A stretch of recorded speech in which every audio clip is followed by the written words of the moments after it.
Hello दोस्तों, स्वागत है आपका आपके अपने यूट्यूब चैनल स्टडी विथ एजे में।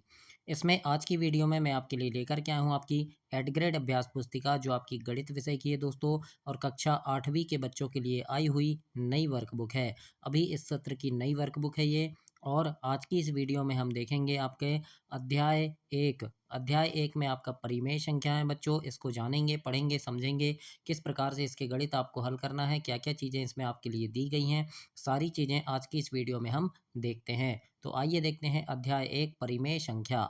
तो परिमेय संख्या में सबसे पहले दोस्तों यहाँ पर आपके लिए कुछ चीज़ें दी हैं, इनको आपको पढ़ना है। परिमेय संख्याओं की परिभाषाएं हैं, परिमेय संख्या क्या है, इन्हें किस प्रकार से आप योज्य तत्समक क्या है ना। तो योज्य प्रतिलोम क्या होता है, गुणात्मक तत्समक क्या है। तो ये सारी चीज़ें इसमें दी हैं, तो इनको आप अच्छे से पढ़ेंगे।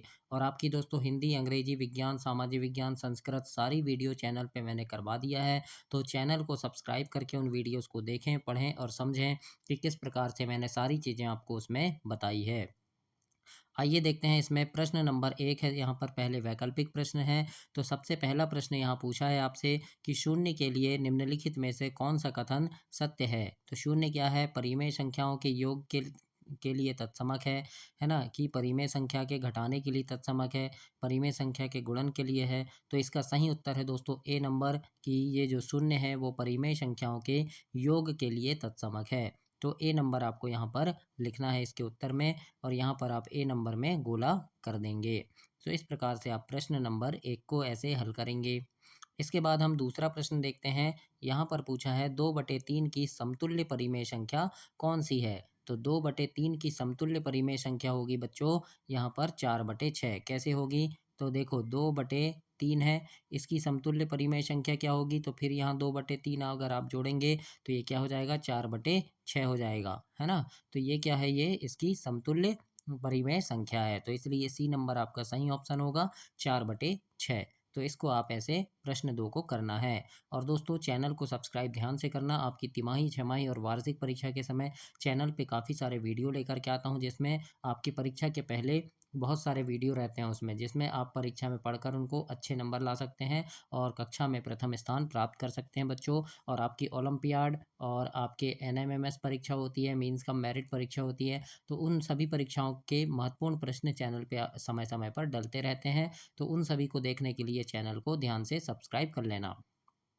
आइए देखते हैं अब तीसरा प्रश्न इसमें पूछा है, निम्नलिखित में से कौन सी संख्या अपने मानक रूप में है। तो मानक रूप में यहाँ सिर्फ 1/2 है बच्चों, है ना। बाकी जो संख्या है ये कटने पे कट जाएगी, जैसे 3 से 6 कट जाएगा, है ना। ये 20 और ये 10 भी ये भाग चला जाएगा। लेकिन ये जो है सी जो है, ये 1/2 जो है ये मानक रूप में है, ये इसमें किसी का भाग नहीं जाएगा। तो इसलिए यहाँ सी नंबर आपका सही उत्तर होगा। आगे हम देखते हैं चौथा प्रश्न। एक 7/2 मीटर लंबाई वाले कपड़ों में से 5/3 मीटर कपड़ा काटने पर कितना कपड़ा शेष बचेगा। तो इसमें क्या क्या है, देखो इसमें उत्तर होगा 11/6, क्योंकि 7/2 मीटर है ना, यानी काटना है आपको। तो 7/2 मीटर में से आपको घटाना है 5/3 मीटर, है ना। तो यहाँ पर क्या होगा, 2 और 3 का आप क्या लेंगे, एलसीएम लेंगे। तो 2 और 3 का एलसीएम 6 हो जाएगा, है ना। इसको आप ऐसे हल करेंगे। अब 6 का हम 2 में भाग देंगे, है ना। तो 2 से हम 6 में भाग देंगे, 3 बार जाएगा। और 3 का 7 में हम गुणा करेंगे, 3 7 21 हुआ। फिर घटाने का चिन्ह है। अब 3 का हम 2 में भाग देंगे तो सॉरी 3 का हम 6 में भाग देंगे तो 2 बार जाएगा, है ना। और 2 का 5 में गुणा करेंगे तो 2 पंचे 10 होगा। तो यहाँ 21 में 10 घटा दिए तो क्या बचा, 11 बचा, और नीचे 6 बचा। तो 11/6 आपका इसमें सही उत्तर होगा। तो इसलिए आप यहाँ बी नंबर आप लिखेंगे 11/6। आगे हम देखते हैं, यहाँ प्रश्न नंबर 5 है। एक आयताकार भूमि की लंबाई 17/2 मीटर और चौड़ाई 13/2 मीटर है। तो इसका परिमाप क्या होगा। तो इसका परिमाप होगा दोस्तों 30 मीटर। कैसे होगा, तो इसमें भी वैसे ही करना है आपको। 17/2 है और क्या है, 13/2, है ना। तो इसका परिमाप निकालना है। तो परिमाप का सूत्र क्या होता है, 2 गुणा लंबाई धन चौड़ाई। तो ये लंबाई धन चौड़ाई आ गया और इनमें 2 का हम गुणा करेंगे। तो पहले हम इसका एलसीएम निकालेंगे तो कितना आएगा, एलसीएम 4 आएगा। कितना आएगा, 4 आएगा बच्चों।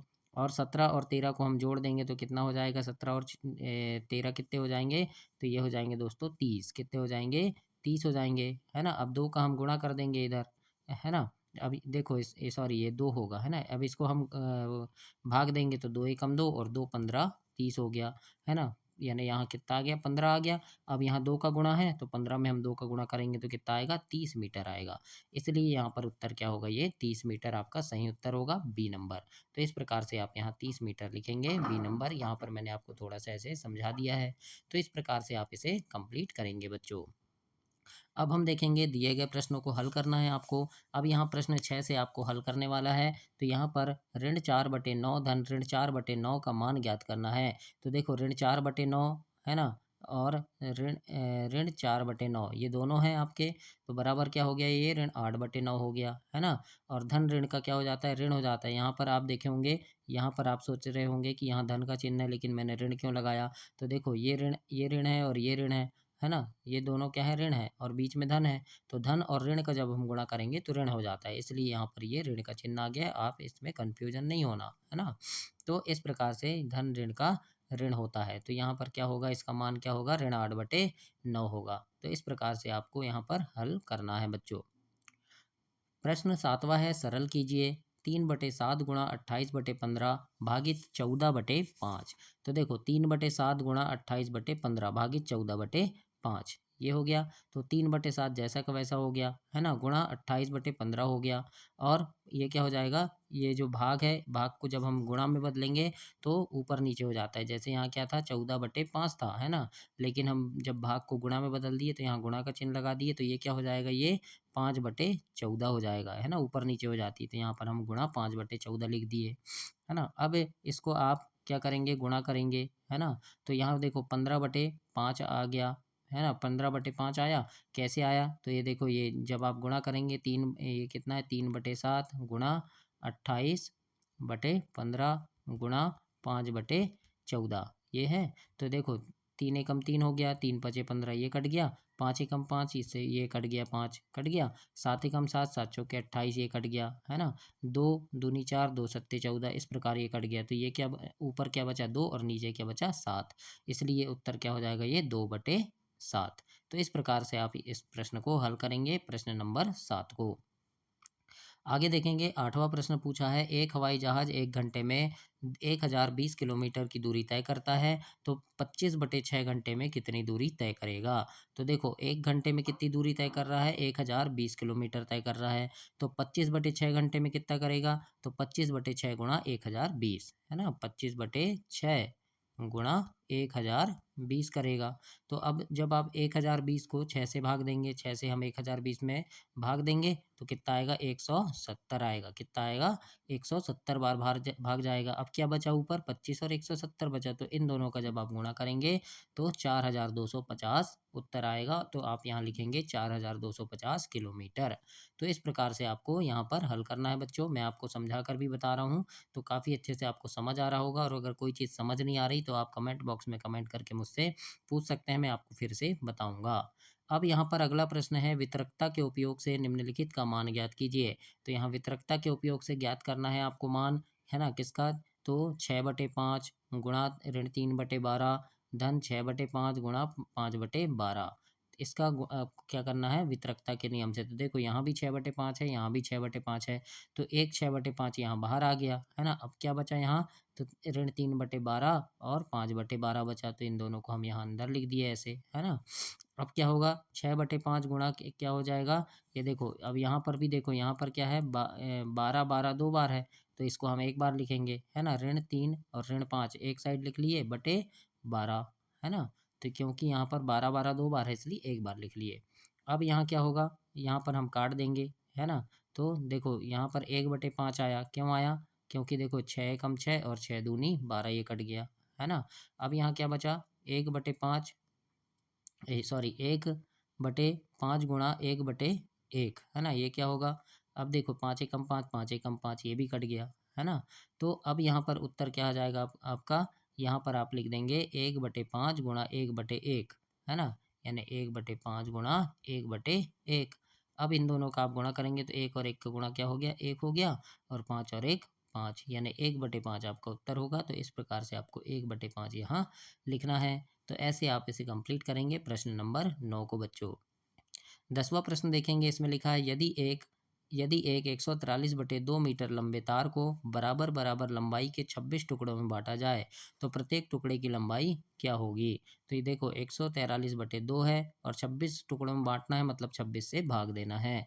तो यहाँ पर आपने अभी हम मैंने आपको बताया कि 143 है ना बटे 2 है, इसको क्या है 26 से भाग देना है ना। लेकिन मैंने यहाँ गुणा लिख दिया, क्यों लिख दिया, क्योंकि देखो जब मैंने आपको बताया था कि 143/2 है ना भागित 26 है यहाँ पर, लेकिन हम क्या करेंगे 26 को हम गुणा में बदलेंगे, तो गुणा में बदलने के लिए क्या हो जाएगा, ये 143 है ना बटे 26 गुणा 2 है ना। क्या होगा 26 गुणा 2, ये 2 को हम 26 से में से गुणा करेंगे तो यहाँ चिन्ह क्या है बदल जाएगा। अब 26 और 2 का गुणा किए तो कितना हो गया, ये 52 हो गया और 143 है ना। तो यानी 143/52, यानी अब 52 का भाग हमको 143 में देना है। तो आप कॉपी में दे के देखिएगा, 52 का 143 में भाग देना आप बच्चों, तो उत्तर कितना आएगा आपका 2.75 मीटर आएगा। क्या आएगा 2.75 मीटर उत्तर होगा आपका। तो इस प्रकार से आप इसे हल करेंगे प्रश्न 10 को। 11वां प्रश्न देखते हैं। इसमें पूछा है आपसे कि एक किसान के पास 49.4/5 हेक्टेयर क्षेत्रफल का खेत है।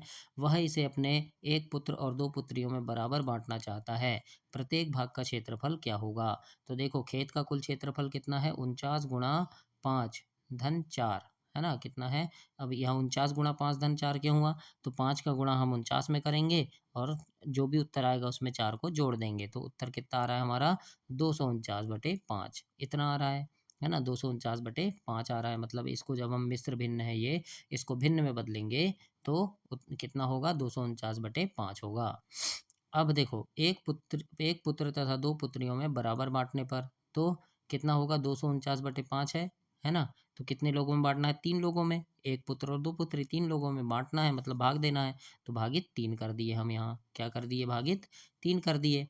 अब देखो 5 और देखो भागित 3 कर दिए। अब 3 का भाग हम 249 में देंगे तो कितना होगा 83, तो 83/5 हो गया ये, है ना। ये और 5 का भाग हम 83 में देंगे तो क्या आएगा 16 है ना, और 3/5, 16 ऋण 3/5, या इसको जब हम भाग देंगे तो 16.6 हेक्टेयर आंसर आपका होगा, है ना। इसको जब भाग देंगे तो 16.6 हेक्टेयर उत्तर होगा। तो इस प्रकार से आपको 11 नंबर को हल करना है। 12वां प्रश्न देखते हैं। इसमें लिखा है क्या एक सही 2/3 का गुणात्मक प्रतिलोम 0.6 है और क्यों, ये है तो क्यों और नहीं है तो क्यों नहीं। तो इसमें लिखेंगे यहाँ पर देखो 3 सही 1/2 है ना, यानी ये क्या है 1/2 सॉरी 1 सही 3 सही 1/2 है ना। तो इसमें क्या होगा 0.6 है ना, फिर 6/10 और 3/5 ये हो गया। अब यहाँ क्या है 2 ऋण 1 है ना, 2 ऋण 1 सॉरी 1 ऋण 2/3 बराबर 0.6 का गुणात्मक प्रतिलोम है। क्यों है, तो यहाँ लिखना क्योंकि 5/3 और 3/5 का गुणा करने पर गुणनफल 1 होता है, इसलिए क्या होगा इसका गुणात्मक प्रतिलोम होगा। तो इस प्रकार से आप इसमें लिखेंगे। अब यहाँ प्रश्न 13 है। इसमें लिखा है कि दी गई सारणी कुछ सामान्य पदार्थों के उन भागों को प्रदर्शित करती है जो पुनः प्रयुक्त किए जाते हैं। जैसे कागज़ तो पुनः प्रयुक्त, तो यहाँ क्या यहाँ दिया है देखो 5/11, फिर एल्यूमिनियम के डिब्बे 5/8 है ना, इस प्रकार से दिया है। अब यहाँ प्रश्न पूछा है क्या कागज़ के पुनः प्रयुक्त व्यक्त करने वाली परिमेय संख्या 1/2 से अधिक है या 1/2 से कम है। तो कागज़ का देखो ये 5/11 लिखा है, अब इसको पूछा है कि ये 1/2 से ज़्यादा है कि कम है। तो हम यहाँ उत्तर में लिखेंगे कि ये 1/2 से ज़्यादा है। क्या है, ज़्यादा है। दूसरा पूछा है बड़े से छोटे क्रम में पुनः प्रयुक्त मात्राओं को व्यवस्थित कीजिए। अब यहाँ पर ये दिया है 5/11, 5/8, 2/5, 3/4, इनको हमको क्या करना है बढ़ते क्रम में लिखना है, सॉरी बड़े से छोटे में यानी घटते क्रम में लिखना है। तो इस प्रकार से आप यहाँ लिखेंगे 3/4, फिर 5/8, फिर 5/11, 2/5 है ना। तो इस प्रकार से आपको ऐसे लिखना है दूसरे में। तो ये आप कंप्लीट करेंगे बच्चों। अब हम देखते हैं प्रश्न 14। इसमें पूछा है 3 विद्यार्थी ABC अपने घर से विद्यालय के लिए 5/4 किलोमीटर, 3/4 किलोमीटर और 7/3 किलोमीटर दूरी तय करते हैं। अब पूछा है विद्यार्थी A और B की दूरियों का अनुपात क्या है। तो देखो A और B की दूरी का अनुपात, A की दूरी क्या है 5/4 और B की दूरी क्या है 3/4, अनुपात यानी भाग दे देंगे हम दोनों में। तो जब दोनों में भाग दोगे आप तो देखो ये 5/4 है भागित ये 3/4 है ना? ये कितना है? 3/4 है। दोनों में भाग दोगे आप तो कितना आएगा उत्तर? 5। अब देखो भाग है तो इसको गुणा में कैसे बदलेंगे? तो 5/4 गुणा ये ऊपर नीचे हो जाएगा, ये 4/3 हो जाएगा ना? तो अब यहाँ पर क्या हो गया? देखो 4 से 4 कट गया तो क्या बचा यहाँ? 5 और 3 बचा है बस। तो ये 5:3 ये उत्तर होगा ए नंबर में। तो इस प्रकार से आप ए नंबर में लिखेंगे तो ऐसे आएगा 5:3। इसके बाद बी है, सबसे ज़्यादा दूरी विद्यार्थी सी द्वारा 7/3 तय की गई। यहाँ पूछा है सबसे ज़्यादा दूरी किस विद्यार्थी द्वारा तय की गई? तो दूसरा में आप लिखेंगे सबसे ज़्यादा दूरी विद्यार्थी सी के द्वारा 7/3 किलोमीटर तय की गई। तो इस प्रकार से आप प्रश्न 14 के उत्तर में लिखेंगे बच्चों और ऐसे कंप्लीट करेंगे। 15 प्रश्न है, यहाँ पूछा है नीचे एक मैजिक वर्ग दिया गया है, उचित संख्या को वर्ग में इस प्रकार भरिए कि प्रत्येक पंक्ति, स्तंभ और विकर्ण के योग बराबर हों। तो इसको बच्चों इस प्रकार से आप कर लेना, है ना? कि यहाँ पर क्या करना है? तो ये वाली लाइन को आपको जोड़ना है ना? फिर ये इसको जोड़ना है, इसको जोड़ेंगे, इसको जोड़ेंगे, इसको ऐसे जोड़ेंगे, ऐसे, ऐसे, ऐसे, यानी किसी भी तरफ से जोड़ने पर आपको क्या आना चाहिए? बराबर आना चाहिए। तो ऐसे जोड़ेंगे तो भी 68/38 आएगा, इनको ऐसे जोड़ देंगे तो भी 68/38 आ रहा है, ऐसे जोड़ने घटाने पर भी 68/38 आ रहा है। यानी यहाँ जो भी चिन्ह दिया है, घटाने का दिया है, फिर जोड़ने का दिया है, तो जोड़ घटा करने पर क्या आना चाहिए? बराबर आना चाहिए। तो यहाँ पर 68/38 सभी में 68/38 ऐसे आएगा। फिर इसको ऐसे खड़ा भी जोड़ेंगे हम या घटाएंगे तो ये भी 68/38 आएगा। तो इस प्रकार से आपको प्रश्न 15 को हल कर लेना है बच्चों। तो इस प्रकार से ये आपका अध्याय 1 समाप्त हुआ। अगली वीडियो में हम अध्याय 2 देखेंगे। तब तक के लिए आप चैनल को सब्सक्राइब करें, वीडियो को लाइक करें और अपने दोस्तों तक इसे शेयर करें। धन्यवाद बच्चों।